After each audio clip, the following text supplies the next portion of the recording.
탄핵 표결 전에 읽는 윤석열 정부 몰락 27가지 장면. 19. 전두환 전 대통령 시절에는 육사위의 여사라는 말이 돌았다. 윤석열 정부에서는 검사위의 여사가 있었다. 프랑스의 루이 14세가 짐이 곧 국가다 했던 것처럼 지난 2년 반은 김이 곧 국가다라는 말이 나올 정도였다. 애초에 취임식 때부터 취임식이 김건희 의혹의 중간 저수지였다고 해도 할 말이 없다는 말이 나올 정도였다. 천광암 동아일보 논설위원이 이렇게 평가했다.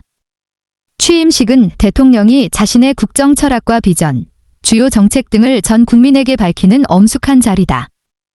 그런데 이런 자리에 주가조작 패밀리, 문서 위조범, 업자, 무속인, 정치 브로커 등이 무더기로 섞여 들어 있었던 것이다. 박용현 한겨레 논설위원이 이렇게 평가했다. 프로크루스테스의 침대에 맞춰 사지가 잘리거나 잡아 느려지는 것처럼 온갖 법과 제도가 김건희라는 기준에 맞춰 비틀리고 꺾이고 뭉텅 잘려나가고 있다고 지적했다.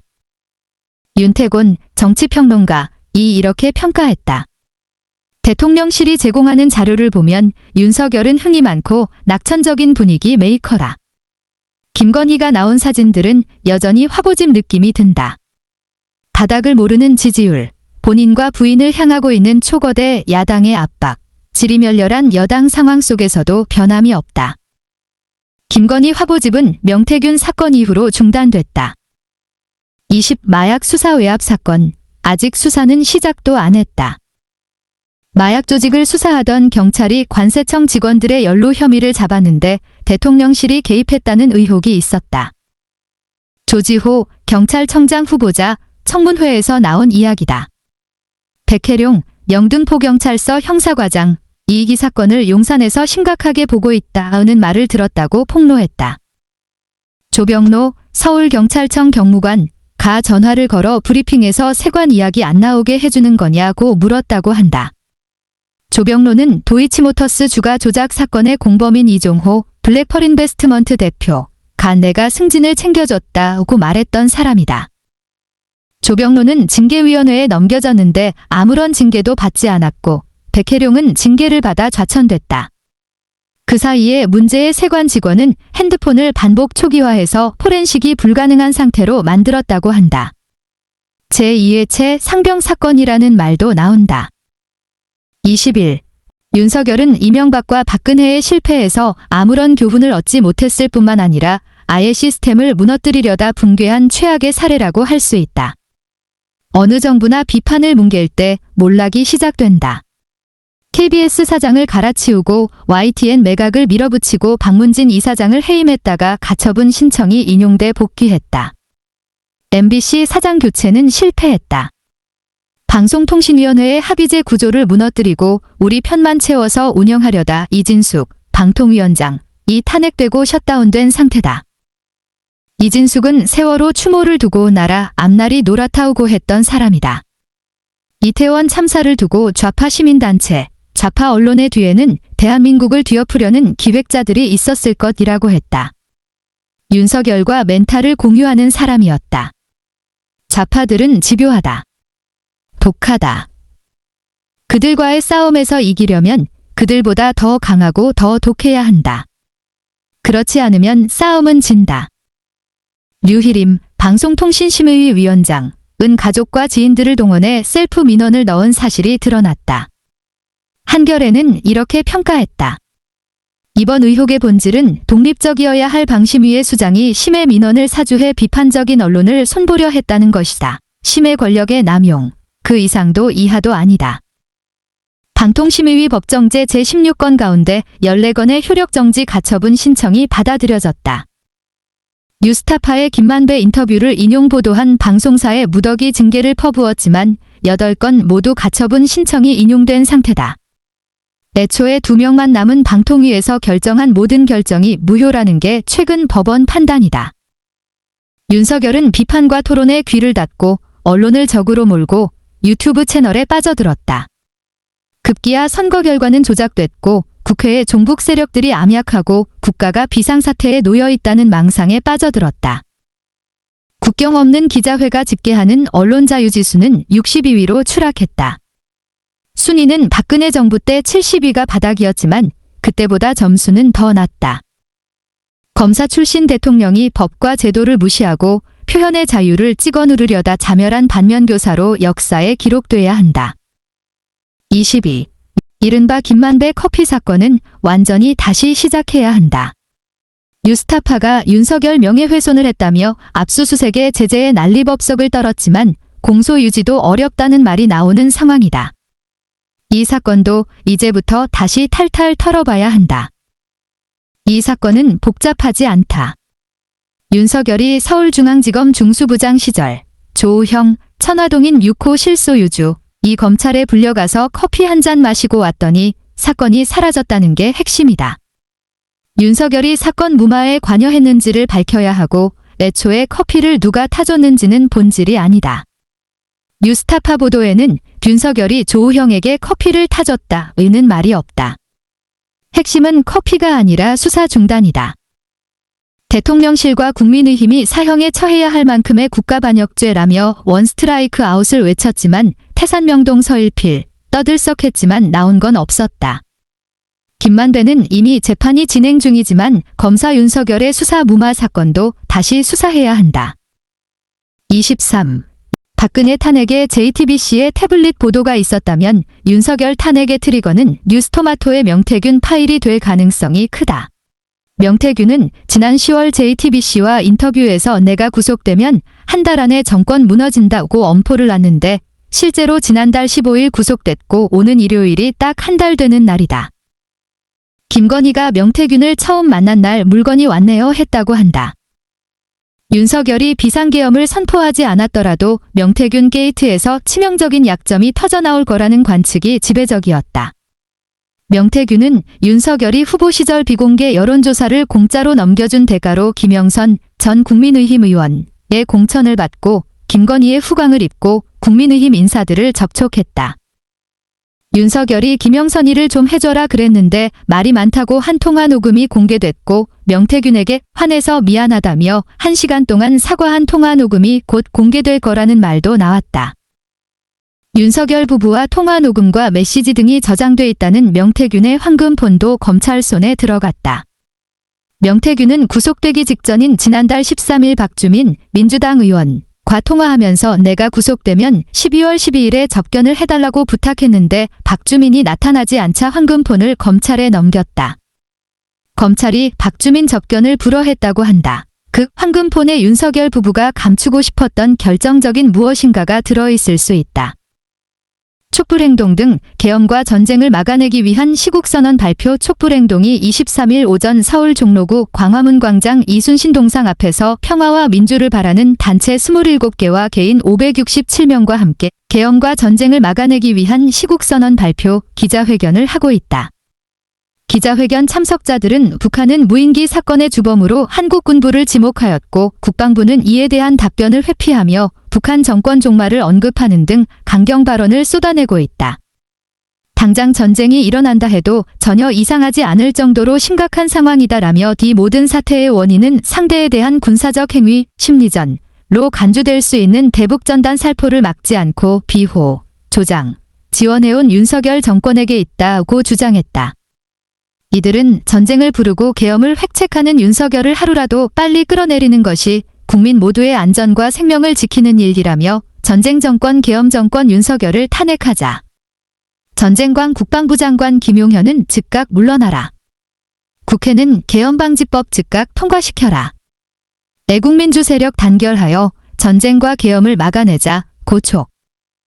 촛불행동 등 계엄과 전쟁을 막아내기 위한 시국선언 발표 촛불행동이 23일 오전 서울 종로구 광화문광장 이순신 동상 앞에서 평화와 민주를 바라는 단체 27개와 개인 567명과 함께 계엄과 전쟁을 막아내기 위한 시국선언 발표 기자회견을 하고 있다. 기자회견 참석자들은 북한은 무인기 사건의 주범으로 한국 군부를 지목하였고 국방부는 이에 대한 답변을 회피하며 북한 정권 종말을 언급하는 등 강경 발언을 쏟아내고 있다. 당장 전쟁이 일어난다 해도 전혀 이상하지 않을 정도로 심각한 상황이다라며 이 모든 사태의 원인은 상대에 대한 군사적 행위, 심리전로 간주될 수 있는 대북전단 살포를 막지 않고 비호, 조장, 지원해온 윤석열 정권에게 있다고 주장했다. 이들은 전쟁을 부르고 계엄을 획책하는 윤석열을 하루라도 빨리 끌어내리는 것이 국민 모두의 안전과 생명을 지키는 일이라며 전쟁 정권 계엄 정권 윤석열을 탄핵하자.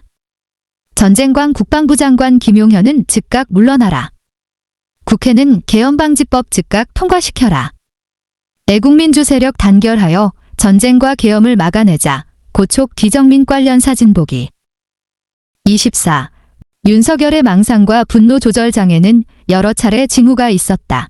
자유총연맹 창립 기념식에서 왜곡된 역사의식과 무책임한 국가관을 가진 반국가 세력들이 종전선언을 노래 부르고 다녔다며 문재인 정부를 비난했다.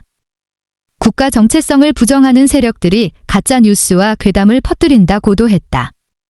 권칠승 당시 민주당 수석대변인 은 일베와 하등 다를 바 없는 대통령의 인식에 충격을 금할 수 없다고 비판했다. 지난해 광복절 경축식에서는 반국가 세력이 활개친다고 말했다. 민주당이 극우 유튜버 채널에 심취해 유신 독재 시대를 살고 있는 건 아닌지 깊이 의심된다오는 논평을 냈을 정도다. 올해 광복절 경축식에서는 표현이 더 세졌다.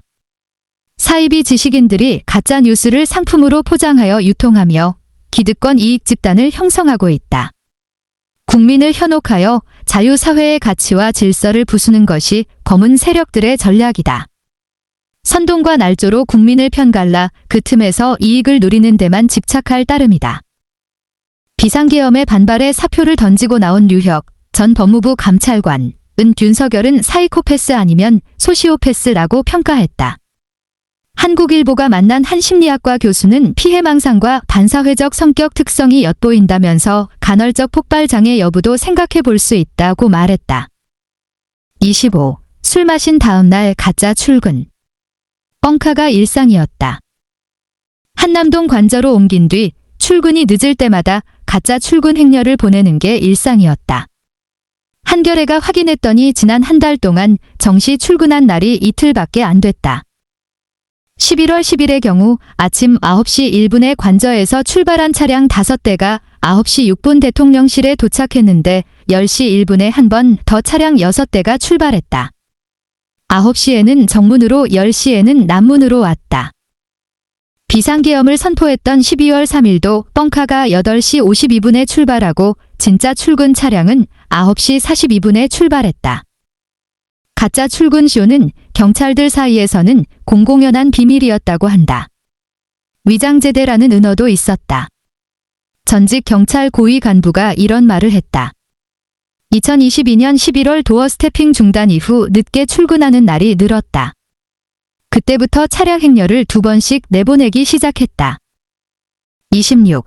명태균은 윤석열 부부를 장님 무사위에 올라탄 안전뱅이 주술사라고 평가했다. 대통령실 수석과 보좌관들에게 기 새끼 저 새끼 하는 것은 물론이고 59분 동안 혼자 떠든다고 해서 보십구분 대통령이란 별명이 있었다.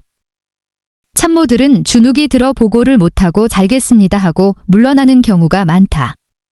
언젠가부터 공무원들이 사고만 안 터지면 된다는 생각으로 버티기만 했다고 한다. 윤석열 주변에는 직언하는 사람이 없었다. 비상계엄이라는 정치적 자폭을 하기까지 보수 언론의 조언도 듣지 않았다. 조선일보가 구정물을 함께 뒤집어 쓴 느낌디라면서 아내와 나라 가운데 선택을 해야 한다고 조언했을 정도다. 27. 비상계엄 선포 직후에야 알게 됐다. 윤석열이 평양에 무인기를 보낸 건 북한의 도발을 부추기기 위해서였다. 신원식은 북한이 자살을 결심하지 않으면 전쟁을 못할 것이라고 자극하기도 했다.